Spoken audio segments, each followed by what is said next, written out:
Technical അസിസ്റ്റന്റിന്റെ module 5 വരുന്ന electron displacement effect ആണ് നമ്മൾ എടുത്തുകൊണ്ടിരിക്കുന്നത്. അതിൽ നമ്മൾ ഇൻഡക്റ്റീവ് എഫക്റ്റും അതുപോലെ തന്നെ റെസൊണൻസ് എഫക്റ്റും പറഞ്ഞിട്ടുണ്ടായിരുന്നു. ഇനി നമുക്ക് എടുക്കാനുള്ള പാർട്ട് എന്ന് പറയുന്നത് ഇലക്ട്രോമെറിക് എഫക്റ്റും അതുപോലെ തന്നെ ഹൈപ്പർ കോൺജുഗേഷനും ആണ്. അപ്പൊ നമുക്കത് സ്റ്റാർട്ട് ചെയ്യാം.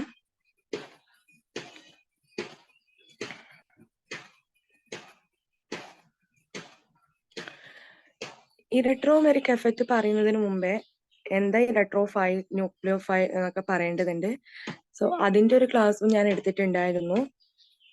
ഇലക്ട്രോഫൈൽ, ന്യൂക്ലിയോഫൈൽ എന്നൊക്കെ പറയുന്നത് എന്താ? അതൊക്കെ അറ്റാക്കിംഗ് റിയേജന്റ് ആണ്. ഇലക്ട്രോഫൈൽ എന്ന് പറയുന്നത് ഇലക്ട്രോൺ ലവിങ് സ്പീഷീസും അതുപോലെ തന്നെ ന്യൂക്ലിയോഫൈൽ എന്ന് പറയുന്നത് ന്യൂട്രോൺ ലവിങ് സ്പീഷീസും ആണ്. സോ ഇലക്ട്രോഫൈലിന്റെയും ന്യൂക്ലിയോഫൈലിനും എന്താണെന്ന്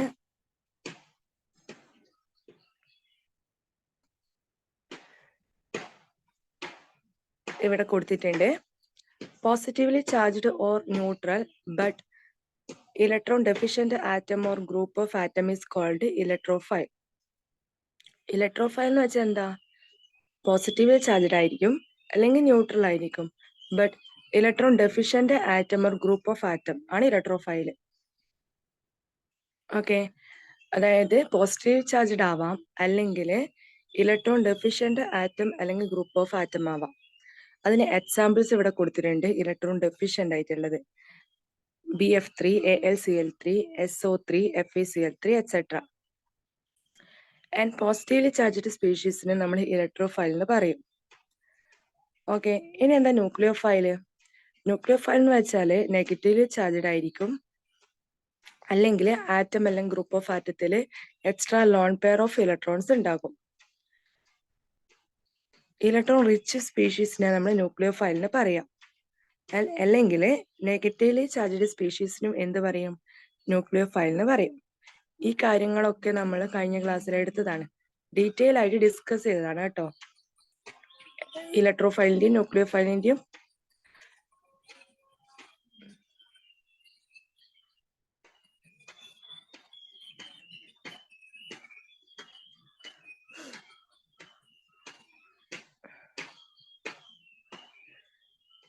അപ്പൊ എന്താണ്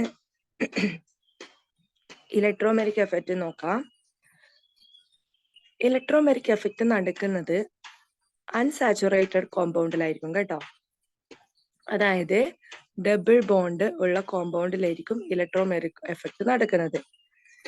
പൈ ബോണ്ട് ഉള്ള കോമ്പൗണ്ടിൽ electrons of pi bond are loosely held due to side wise overlap and easily polarisable. അതായത് നമുക്കറിയാം പൈ ബോണ്ട് എങ്ങനെ ഓവർലാപ്പ് ചെയ്യുക? സൈഡ് വൈസ് ഓവർലാപ്പ് ഇങ്ങനെ ഉണ്ടാകും. സോ ഈ സൈഡ് വൈസ് ഓവർലാപ്പ് കൊണ്ട് ഈ പൈ ബോണ്ടിലുള്ള ഇലക്ട്രോൺ എന്താ? ലൂസ്ലി ഹെൽഡ് ആയിരിക്കും. അപ്പൊ ഇതിന് ഈസിലി പോളറൈസ് ചെയ്യാൻ പറ്റും. Therefore, when a compound having pi bond approached by a charged reagent എന്ന് പറയുന്നത് ഇലക്ട്രോഫൈൽ ആവാം അല്ലെങ്കിൽ ന്യൂക്ലിയോഫൈൽ ആകാം. The electrons of the bond are completely polarized or displaced towards one of the constituent atom. അതായത് നമ്മൾ ഒരു കോമ്പൗണ്ട്, പൈ ബോണ്ട് ഉള്ള ഒരു കോമ്പൗണ്ട് അറ്റാക്കിംഗ് റിയേജന്റ്, ഒരു ചാർജ്ഡ് റിയേജന്റിന്റെ അടുത്തേക്ക് അപ്രോച്ച് ചെയ്യുമ്പോൾ ആ പൈ ബോണ്ടിലുള്ള ഇലക്ട്രോൺസ് എന്ത് ചെയ്യും? കംപ്ലീറ്റ്ലി പോളറൈസ് ചെയ്യും ഏതെങ്കിലും ഒരു ആറ്റത്തിലേക്ക്. ഫോർ എക്സാമ്പിൾ, ഇതാണ് നമ്മളെ കോമ്പൗണ്ട് എന്ന് വിചാരിക്കുക. ദെൻ ഇവിടെ ഒരു ചാർജ്ഡ് റിയേജന്റിന്റെ അങ്ങോട്ടേക്ക് അപ്രോച്ച് ചെയ്യുമ്പം ഈ ബോണ്ടിന് എന്ത് സംഭവിക്കും? ഇതിന്റെ കംപ്ലീറ്റ് പോളറൈസേഷൻ നടക്കും. ഈ പൈ ബോണ്ട് ഇങ്ങോട്ടേക്ക് ഷിഫ്റ്റ് ആകും. എന്നിട്ട് എന്ത് ഫോം ചെയ്യും? ഇവിടെ നെഗറ്റീവ് ചാർജും ഇവിടെ പോസിറ്റീവ് ചാർജും ഫോം ചെയ്യും. ഇങ്ങനെ സംഭവിക്കുക.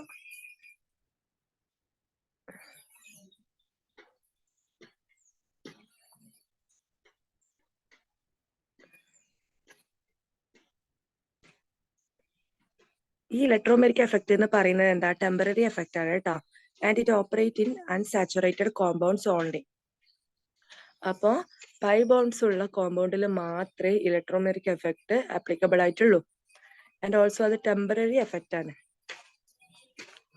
It involves the complete transfer of pi electrons of multiple bond. Multiple ബോണ്ടിന്റെ കംപ്ലീറ്റ് ട്രാൻസ്ഫർ ആണ് ഇവിടെ നടക്കുന്നത്. ഇവിടെ ഒരു എക്സാമ്പിൾ കൊടുത്ത് നോക്കേ.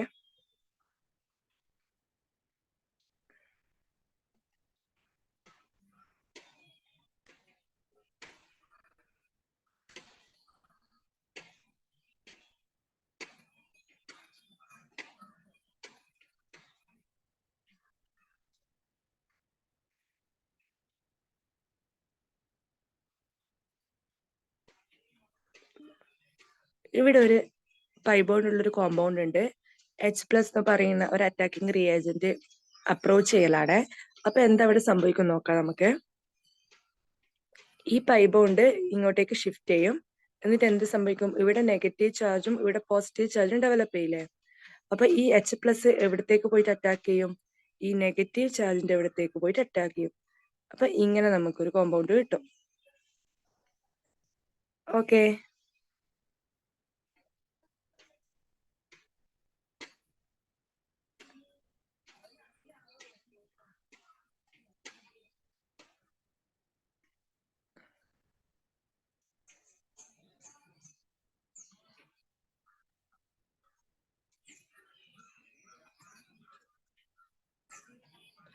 അടുത്തത് അതുപോലെ തന്നെയാണ് നെഗറ്റീവ് ഇലക്ട്രോമെറിക് എഫക്റ്റ് എന്ന് പറയുന്നത്. അതായത് പോസിറ്റീവ് ഇലക്ട്രോമെറിക് എഫക്റ്റ് എന്ന് വെച്ചാൽ പോസിറ്റീവ് അറ്റാക്കിംഗ് റിയേജന്റ് ആയിരിക്കും. നെഗറ്റീവ് ഇലക്ട്രോമെറിക് എഫക്റ്റ് എന്ന് പറയുമ്പോൾ നെഗറ്റീവ് അറ്റാക്കിംഗ് റിയേജന്റ് ആയിരിക്കും.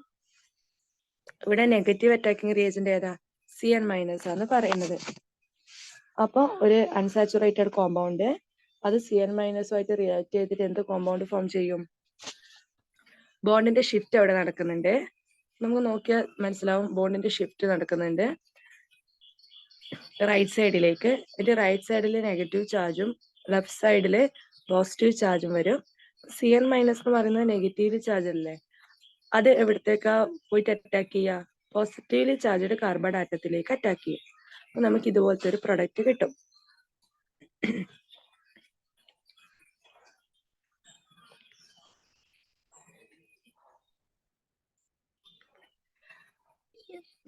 ഇനി അടുത്ത പറയാനുള്ളത് ഇലക്ട്രോമെറിക് എഫക്റ്റിന് നമുക്ക് രണ്ടായിട്ട് ക്ലാസിഫൈ ചെയ്യാം. പ്ലസ് ഇ എഫക്റ്റ് എന്നും മൈനസ് ഇ എഫക്റ്റ് എന്നും പറയാം. പ്ലസ് ഇ എഫക്റ്റ് എന്ന് വെച്ചാൽ എന്താ? അറ്റാക്കിംഗ് റിയേജന്റ് പോസിറ്റീവ് ചാർജഡ് ആയിരിക്കും. ഓക്കെ, അതായത് ഇലക്ട്രോഫൈൽ ആയിരിക്കും. പ്ലസ് ഇ എഫക്റ്റ് എന്ന് പറഞ്ഞാല് അറ്റാക്കിംഗ് റിയേജന്റ് ഇലക്ട്രോഫൈൽ ആയിരിക്കും. ആൻഡ് മൈനസ് ഇ എഫക്റ്റ് എന്ന് വെച്ചാൽ എന്താ? അറ്റാക്കിംഗ് റിയേജന്റ് ന്യൂക്ലിയോഫൈൽ ആയിരിക്കും. ഓക്കെ, ഇനി അടുത്തത് ഇലക്ട്രോമെറിക് എഫക്റ്റിന്റെ ആപ്ലിക്കേഷൻസ് ആണ് പറയാനുള്ളത്. എന്തൊക്കെയാ applications? Electrophilic addition reaction of unsaturation compound. The polarization of carbon-carbon double bond in the presence of attacking electrophile like H+, etc.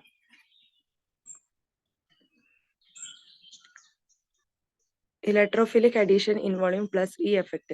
Plus E എഫക്റ്റും മൈനസ് ഇ എഫക്റ്റിന്റെയും കാര്യം. ഇലക്ട്രോഫിലിക് അഡീഷൻ പറയാൻ പറ്റും. ന്യൂക്ലിയോഫിലിക് അഡീഷൻ കാർബണിൽ കോമ്പൗണ്ടിന്റെ, പിന്നെ ring polarisation, ഇതൊക്കെയാണ് ഇതിന്റെ application എന്ന് പറയുന്നത്.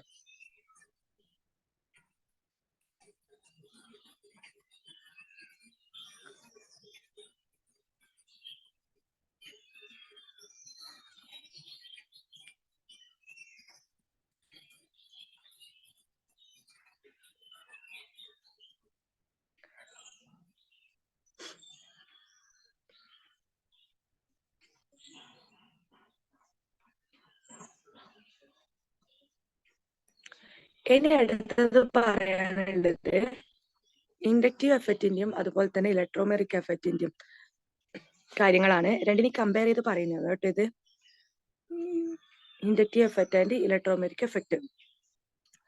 ഇൻഡക്റ്റീവ് എഫക്റ്റ് എന്ന് പറയുന്നത് എന്താ? ഒരു പെർമനന്റ് എഫക്റ്റ് ആണ്. അത് only the displacement of electron നടക്കുന്നത്. ആൻഡ് ഇവിടെ എന്താണ്, റിക്വയർമെന്റ് ഒന്നും ഇല്ല, അതായത് അറ്റാക്കിംഗ് റിയേജന്റ് ഒന്നും വേണ്ട ഇൻഡക്റ്റീവ് എഫക്റ്റില്. It requires only a polar covalent bond. ഒരു സിംഗിൾ ബോണ്ട് മതി, ഒരു പോളാർ കോവാലന്റ് ബോണ്ട് മതി. ഓക്കെ, അപ്പൊ ഇൻഡക്റ്റീവ് എഫക്റ്റ് എന്താണ്? പെർമനന്റ് ട്രാൻസ്ഫർ ആണ് നടക്കുന്നത്.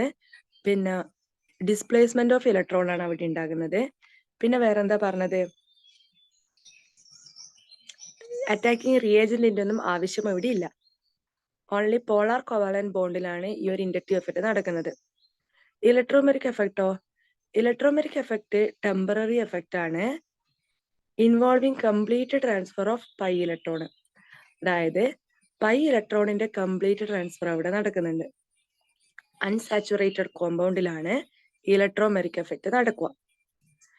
വേറെ ഒരു ഇമ്പോർട്ടന്റ് ആയിട്ടുള്ള കാര്യം എന്ന് വെച്ചാൽ അറ്റാക്കിംഗ് റിയേജന്റ് ഇവിടെ വേണം. ഇലക്ട്രോമെറിക് എഫക്റ്റില് suitable അറ്റാക്കിംഗ് റിയേജന്റ് വേണം.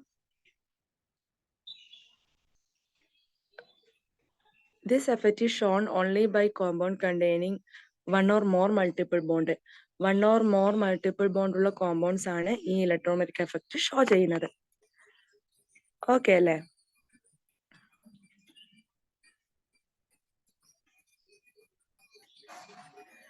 പിന്നെ എന്താണ് ലാസ്റ്റ് പറയുന്നത്? Electron transfer shown by arrow head midway. അപ്പൊ ഒരു ഇലക്ട്രോൺ ട്രാൻസ്ഫർ നമ്മൾ എങ്ങനെ കാണിക്കുക, റെപ്രസെന്റ് ചെയ്യുക?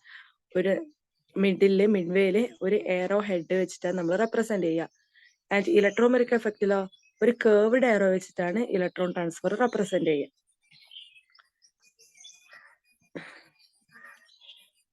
ഓക്കെ അല്ലേ? ഇത്രയും കാര്യങ്ങൾ നമുക്ക് ഇലക്ട്രോമെറിക് എഫക്റ്റിൽ പഠിക്കാനുള്ളൂ. ജസ്റ്റ് ഒരു അൺസാച്ചുറേറ്റഡ് കോമ്പൗണ്ട്, പൈ ബോണ്ട് ഉള്ള ഏത് കോമ്പൗണ്ട് ആയാലും അതിലാണ് ഇലക്ട്രോമെറിക് എഫക്റ്റ് നടക്കുക. പിന്നെ എന്താ പറഞ്ഞത്? അറ്റാക്കിംഗ് റിയേജന്റിന്റെ പ്രസൻസിലാണ് നടക്കുന്നത്. അറ്റാക്കിംഗ് റിയേജന്റ് ഏതൊക്കെ പറഞ്ഞു? ഇലക്ട്രോഫൈൽ ആവാം, ന്യൂക്ലിയോഫൈൽ ആവാം. ഈ ഇലക്ട്രോമെറിക് എഫക്റ്റിനെ തന്നെ രണ്ടായിട്ട് നമ്മൾ ക്ലാസിഫൈ ചെയ്തിട്ടുണ്ട്. പ്ലസ് ഇ എഫക്റ്റും അതുപോലെ തന്നെ മൈനസ് ഇ എഫക്റ്റും. ആ കാര്യങ്ങൾ കൂടി അവിടെ പഠിച്ചു നോക്കുക.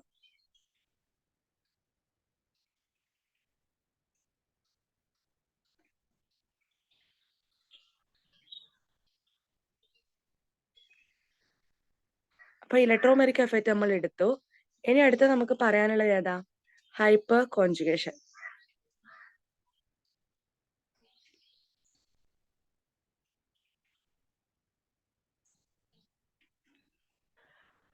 എന്താ ഹൈപ്പർ കോൺജുഗേഷൻ എന്ന് വെച്ചാല്? ഈ ഹൈപ്പർ കോൺജുഗേഷൻ ഏത് ടൈപ്പ് കോമ്പൗണ്ടിലാണ് നടക്കുക? അതായത് സിഗ്മ ഇലക്ട്രോൺസും അതുപോലെ തന്നെ പൈ ഓർബിറ്റലും തമ്മിലാണ് ഈ ഒരു ഹൈപ്പർ കോൺജുഗേഷൻ നടക്കുക. ആ കോമ്പൗണ്ടില് ഡബിൾ ബോണ്ട് പ്രസന്റ് ആയിരിക്കണം, അതുപോലെ തന്നെ ആൽഫ സി എച്ച് ബോണ്ടും പ്രസന്റ് ആയിരിക്കണം. എങ്കിൽ മാത്രമേ എന്താണ് ഹൈപ്പർ കോൺജുഗേഷൻ നടക്കുള്ളൂ. ചിലപ്പോൾ നിങ്ങൾക്ക് എക്സാമിന് ചോദിക്കാം, കുറച്ച് കോമ്പൗണ്ട് തരും, എന്നിട്ട് ഇതിൽ ഏതിലാണ് ഹൈപ്പർ കോൺജുഗേഷൻ നടക്കുക എന്ന് ചോദിക്കാം. അപ്പൊ എങ്ങനെ നമ്മൾ അത് ഡിറ്റക്ട് ചെയ്യാം? ആദ്യം നമ്മൾ അതിൽ ഡബിൾ ബോണ്ട് പ്രസന്റ് ആയിട്ടുണ്ടോ നോക്കുക. ആ ഡബിൾ ബോണ്ടില് ആൽഫ സി എച്ച് അഡ്ജസന്റ് ആയിട്ട് ആൽഫ സി എച്ച് ബോണ്ട് ഉണ്ടോ നോക്കുക. ആൽഫ സി എച്ച് ബോണ്ട് ഉണ്ടെങ്കിൽ ഹൈപ്പർ കോൺജുഗേഷൻ എന്തായാലും അവിടെ നടക്കും. ഓക്കെ അല്ലേ? It occurs due to overlapping of sigma bonding orbital or the orbital containing a lone pair with the adjacent pi orbital or p orbital. അപ്പൊ ഇവിടെ overlapping ഏതൊക്കെ bond തമ്മിലാണ് overlapping നടക്കുന്നത്? സിഗ്മ ബോണ്ടിങ് ഓർബിറ്റലും അതുപോലെ തന്നെ അഡ്ജസന്റ് പൈ ഓർബിറ്റലും തമ്മിലാണ് bonding നടക്കുന്നത്. Also ഈ ഹൈപ്പർ കോൺജുഗേഷൻ നമ്മൾ വേറൊരു നെയിം കൂടിയുണ്ട്, no bond resonance, Baker Nathan effect എന്നൊക്കെ പറയും. ഇത് ചോദിക്കാൻ ചാൻസ് ഉണ്ട്. നോ ബോണ്ട് റെസൊണൻസ് പറയുന്നത് ഏത് ഇലക്ട്രോൺ ഡിസ്പ്ലേസ്മെന്റ് എഫക്റ്റ് ആണ്? ഏതാ? Hyper conjugation. അതുപോലെ തന്നെ ബേക്കർ നാത്തൻ എഫക്റ്റ് എന്ന് പറയുന്നത് ഏത് ഇലക്ട്രോൺ ഡിസ്പ്ലേസ്മെന്റ് എഫക്റ്റ് ആണ്? Hyper conjugation. സോ ഇത് രണ്ടും മറന്നു പോകരുത്. വേറൊരു നെയിമാണ് നോ ബോണ്ട് റെസൊണൻസും അതുപോലെ തന്നെ ബേക്കർ നാത്തൻ എഫക്റ്റും.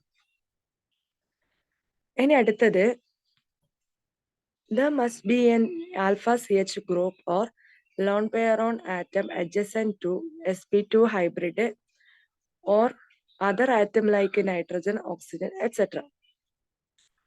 അതായത് ഇതിന്റെ ഒരു ഇമ്പോർട്ടന്റ് ആയിട്ടുള്ള കണ്ടീഷൻ ആണ് ആൽഫ സി എച്ച് ഗ്രൂപ്പ് ഉണ്ടായിരിക്കണം adjacent to sp2 hybrid carbon. ഓക്കെ, example alkene, alkyl carbocation, nitro compound with alpha hydrogen. Alpha C H group sp2 hybrid കാർബണിന് അഡ്ജസന്റ് ആയിട്ട് ഉണ്ടാകണം, അല്ലെങ്കിൽ ആൽഫ സി എച്ച് ഗ്രൂപ്പിന് അഡ്ജസന്റ് ആയിട്ട് നൈട്രജൻ, ഓക്സിജൻ പോലത്തെ electronegative ആയിട്ടുള്ള ആറ്റംസ് പ്രസന്റ് ആയിരിക്കണം. ഇതാണ് ഹൈപ്പർ കോൺജുഗേഷന്റെ കണ്ടീഷൻ എന്ന് പറയുന്നത്.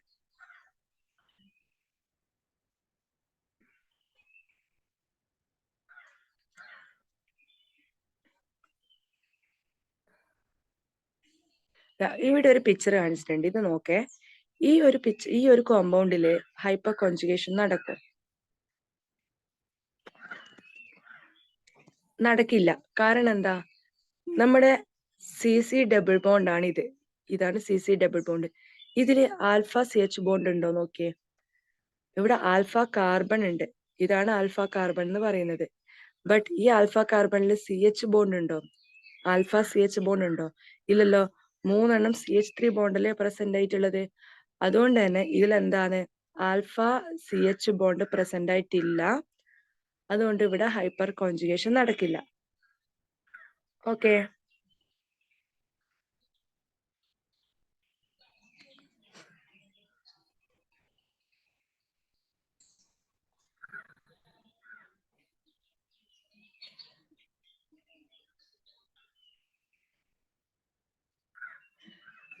ഇവിടെ കാണിച്ചിട്ടുള്ളത് ഹൈപ്പർ കോൺജുഗേഷൻ ഓഫ് പ്രൊപ്പീൻ ആണ്.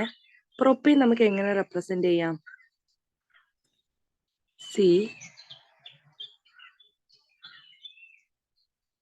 CH3 C double bond CH2. Okay, അപ്പൊ ഇതാണ് നമ്മൾ CC ഡബിൾ ബോണ്ട് എന്ന് പറയുന്നത്. അപ്പൊ ഇവിടെ എത്ര ആൽഫ CH ബോണ്ട് ഉണ്ട്? ഇതാണ് നമ്മൾ ആൽഫ കാർബൺ. ആൻഡ് ഇവിടെ CH ബോണ്ട് എത്രയുണ്ട്? 3 ഉണ്ട്. അപ്പൊ ഇവിടെ 3 ആൽഫ CH ബോണ്ട് പ്രസന്റ് ആയിട്ടുണ്ട്. ഓക്കെ, ഇനി ഇവിടെ എങ്ങനെയാണ് ഡിസ്പ്ലേസ്മെന്റ് ഇലക്ട്രോണിന്റെ നടക്കുക നോക്കേ.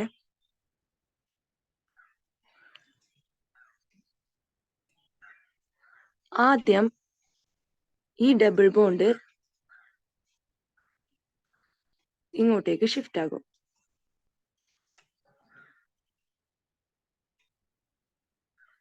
ഓക്കെ, ഇവിടെ ഹൈഡ്രജൻ ഇല്ലേ, ഇങ്ങോട്ടേക്ക് ഷിഫ്റ്റ് ആവും. അപ്പൊ ഈ ബോണ്ട് എന്ത് ചെയ്യും? ഈ alpha CH bond, one of the CH bond ഇങ്ങോട്ടേക്ക് ഷിഫ്റ്റ് ആകും. അപ്പൊ ഇവിടെ എന്തുണ്ട്? ഈ ബോണ്ട് ഇല്ല. അപ്പൊ ഇവിടെ പ്ലസ് ചാർജ് വരും. ഓക്കെ, അപ്പൊ അതാണ് ഇവിടെ കാണിച്ചിട്ടുള്ളത്. ഈ ബോണ്ട് ഇങ്ങോട്ടേക്ക് ഷിഫ്റ്റ് ആകും. ദെൻ ഈ ആൽഫ CH ബോണ്ട് ഇങ്ങോട്ടേക്ക് ഷിഫ്റ്റ് ആവും. എന്നിട്ട് ഇവിടെ പ്ലസ് ചാർജ് വരും. അപ്പൊ ഇവിടെ ഒരു ബോണ്ട് ഇല്ലല്ലോ, ബോണ്ട് പ്രസന്റ് ആയിട്ടില്ലല്ലോ. ആ ബോണ്ടല്ലേ ഇവിടെ ഡബിൾ ബോണ്ടിലേക്ക് പോയത്. അപ്പൊ നമുക്ക് ഇതിന് എന്ത് പറയാം? No bond resonance. അതുകൊണ്ടാണ് നോ ബോണ്ട് റെസൊണൻസ് പറയുന്നത്. അപ്പൊ ഇവിടെ പ്ലസ് ചാർജ് വന്നു. ഇനി എന്ത് ചെയ്യും? ഈ അഡ്ജസന്റ് ആയിട്ടുള്ള ഈ രണ്ടാമത്തെ CH ബോണ്ടിലെ ഈ CH ബോണ്ടിൽ ഈ ബോണ്ട് എന്ത് ചെയ്യും? ഇങ്ങോട്ടേക്ക് ഷിഫ്റ്റ് ആകും. ദെൻ ഇവിടെ പ്ലസ് ചാർജ് വരും. ദെൻ അതുപോലെ തന്നെ ഇങ്ങോട്ടേക്ക്, ഇവിടുന്ന് ഇങ്ങോട്ടേക്ക് ഷിഫ്റ്റ് ആയിട്ട് പിന്നെ അടുത്തതിൽ ഇവിടെ പ്ലസ് ആവും. അങ്ങനെ 3 ഓട്ടം ആ പ്ലസ് ചാർജിന്റെ ഷിഫ്റ്റ് നടക്കും. അപ്പൊ ഇവിടെ 3 ആൽഫ ഹൈഡ്രജൻ ഉണ്ട്, 3 ആൽഫ CH ബോണ്ട് ഉണ്ട്. ഓക്കെ, അപ്പൊ ഈ ഹൈപ്പർ കോൺജുഗേഷൻ നമ്മൾ എന്തിനാ യൂസ് ചെയ്യുക? സ്റ്റെബിലിറ്റി പറയാൻ വേണ്ടിട്ട് യൂസ് ചെയ്യും കേട്ടാ. നമുക്കിപ്പോ കുറച്ച് കോമ്പൗണ്ട്സ് തന്നു. ആ കോമ്പൗണ്ട്സിൽ ഏതിനാണ് കൂടുതൽ സ്റ്റെബിലിറ്റി നമുക്ക് നോക്കുക. ആൽഫ CH ബോണ്ടിന്റെ എണ്ണം നോക്കിയിട്ടാ. More number of alpha CH bond ഉണ്ടെങ്കിൽ ഹൈപ്പർ കോൺജുഗേഷൻ എഫക്ട് ഹൈ ആയിരിക്കും. അപ്പൊ സ്റ്റെബിലിറ്റി കൂടും. അപ്പൊ കാർബോകാറ്റോണിന്റെ കേസിലൊക്കെ നമ്മള് ടെർഷ്യറി കാർബോകാറ്റോണ് എന്താ നമ്മൾ മോർ സ്റ്റേബിൾ എന്ന് പറയുന്നുണ്ട്. ടെർഷ്യറി കാർബോകാറ്റോണ്. ടെർഷ്യറി കാർബോക്കേറ്റോൺ ആണ് more stable than secondary than primary. അത് എന്തുകൊണ്ടാ? അത് നമ്മള് ഇൻഡക്റ്റീവ് എഫക്റ്റ് വെച്ചിട്ട് പറഞ്ഞിട്ടുണ്ട്. അതായത് മീഥൈൽ ഗ്രൂപ്പ് എന്ന് പറയുന്നത് ഇലക്ട്രോൺ റിലീസിങ് ആണ്. അപ്പോൾ ഇലക്ട്രോൺ റിലീസ് ചെയ്തിട്ട് അതിനെ ന്യൂട്രലൈസ് ചെയ്യും, അങ്ങനെ സ്റ്റെബിലിറ്റി കൊടുക്കുമെന്ന് പറഞ്ഞിട്ടുണ്ട്. അപ്പൊ നമുക്ക് കാർബോക്കേറ്റോണിന്റെ സ്റ്റെബിലിറ്റി ഇൻഡക്റ്റീവ് എഫക്റ്റ് വെച്ചിട്ടും പറയാം, അതുപോലെ തന്നെ ഹൈപ്പർ കോൺജുഗേഷൻ എഫക്റ്റ് വെച്ചിട്ടും പറയാം. ടെർഷ്യറി കാർബോക്കേറ്റോണില് ആൽഫ CH ബോണ്ടിന്റെ എണ്ണം ഹൈ ആണ്. അപ്പൊ എന്താണ്? ഹൈപ്പർ കോൺജുഗേഷൻ എഫക്റ്റ് ഹൈ ആവും, സ്റ്റെബിലിറ്റി ഇൻക്രീസ് ചെയ്യും.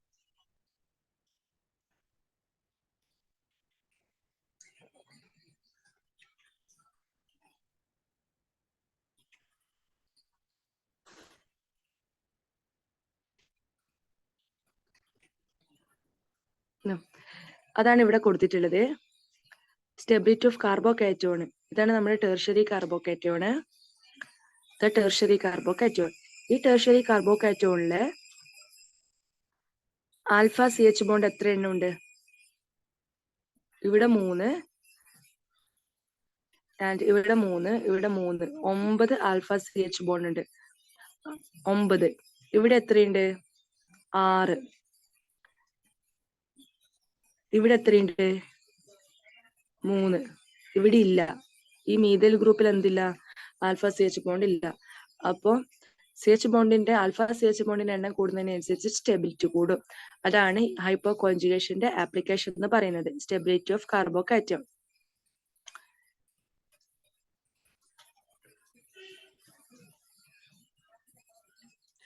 അതുപോലെ തന്നെ നമുക്ക് സ്റ്റെബിലിറ്റി ഓഫ് ആൽക്കീൻ പറയാൻ പറ്റും. സ്റ്റെബിലിറ്റി ഓഫ് ആൽക്കീൻ ഇതുപോലെ തന്നെ ആൽഫ CH ബോണ്ടിന്റെ വെച്ചിട്ടാണ് കേട്ടോ പറയുന്നത്.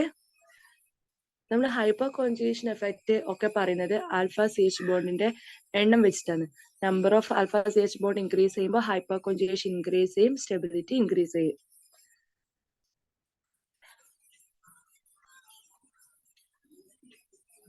അടുത്തത് reactivity and orientation of electrophilic substitution on benzene ring. In toluene, methyl group releases electron towards the benzene ring partially due to inductive effect and mainly due to hyperconjugation. Thus, the reactivity of the ring towards electrophilic substitution increases and the substitution is directed at ortho and para position to the methyl group. അതായത് ഇതെന്താ പറയുന്നത് വെച്ചാൽ toluene consider ചെയ്യാം. Toluene എന്ന് വെച്ചാൽ നമുക്കറിയാം benzene റിംഗിൽ CH3 group. So ഈ CH3 group ഇലക്ട്രോണിനെ ഈ റിംഗിലേക്ക് റിലീസ് ചെയ്യും. പാർഷ്യലി ഇൻഡക്റ്റീവ് എഫക്റ്റ് വെച്ചിട്ടും റിലീസ് ചെയ്യും, അതുപോലെ തന്നെ ഹൈപ്പർ കോൺജുഗേഷൻ വെച്ചിട്ടും റിലീസ് ചെയ്യും. അതായത് ഇവിടെ ഡബിൾ ബോണ്ട് ഇല്ലേ അഡ്ജസന്റ് ആയിട്ട്, അപ്പോ ഇലക്ട്രോൺ റിലീസ് ചെയ്തു, ഈ ഡബിൾ ബോണ്ടിന്റെ ഷിഫ്റ്റ് ഇവിടത്തേക്ക് നടക്കും. അപ്പൊ എന്ത് സംഭവിക്കും? ആൽഫ CH ബോണ്ടിന്റെ ഷിഫ്റ്റ് ഇവിടത്തേക്ക് സംഭവിക്കും. ഇത് ഇങ്ങനെ ഫോം ചെയ്യും, ആൻഡ് പ്ലസ് ചാർജ് ഇവിടെ ഫോം ചെയ്യും. ആൻഡ് ഇവിടെ നെഗറ്റീവ് ചാർജ് ആയി. ഇനി എന്ത് ചെയ്യും? ഈ നെഗറ്റീവ് ചാർജിന്റെ ഷിഫ്റ്റ് ഇങ്ങനെ നടക്കും. അപ്പൊ എന്താണ്? ഓർത്തോ ആൻഡ് പാരാ പൊസിഷനിലാണ് നെഗറ്റീവ് ചാർജ് ഉള്ളത്. Ortho and para പൊസിഷനില്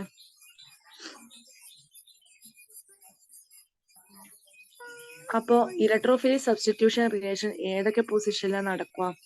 electrophilic substitution റിയേഷൻ എന്ന് വെച്ചാല് പോസിറ്റീവ് ചാർജ് ആയിരിക്കും അറ്റാക്കിംഗ് റിയേജന്റ്. അപ്പൊ ഈ അറ്റാക്കിംഗ് റിയേജന്റ് റിംഗിൽ എവിടെയൊക്കെ അറ്റാക്ക് ചെയ്യാ? ഇലക്ട്രോൺ റിച്ച് ആയിട്ടുള്ള അടിക്കല്ലേ? ഇലക്ട്രോൺ റിച്ച് ഏതെല്ലാം പൊസിഷനിലാ? ഓർത്തോ ആൻഡ് പാരാ പൊസിഷനിൽ. സോ ഇലക്ട്രോഫിലിക് സബ്സ്റ്റിറ്റ്യൂഷൻ റിയേഷൻ നടക്കുക ortho and para പൊസിഷനിലായിരിക്കും.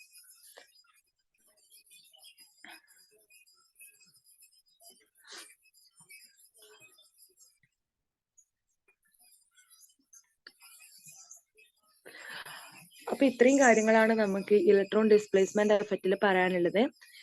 Inductive effect വെച്ചിട്ട് നമുക്ക് ആസിഡിറ്റി ആൻഡ് ബേസിസിറ്റി പ്രെഡിക്റ്റ് ചെയ്യാൻ പറ്റും. പിന്നെ എന്താ? റെസൊണൻസ് എഫക്റ്റ് വെച്ചിട്ട് നമുക്ക് സ്റ്റെബിലിറ്റി സ്റ്റഡി ചെയ്യാൻ പറ്റും. ഹൈപ്പർ കോൺജുഗേഷൻ എഫക്റ്റ് വെച്ചിട്ട് നമുക്ക് ഓൾസോ സ്റ്റെബിലിറ്റി പറയാൻ പറ്റും.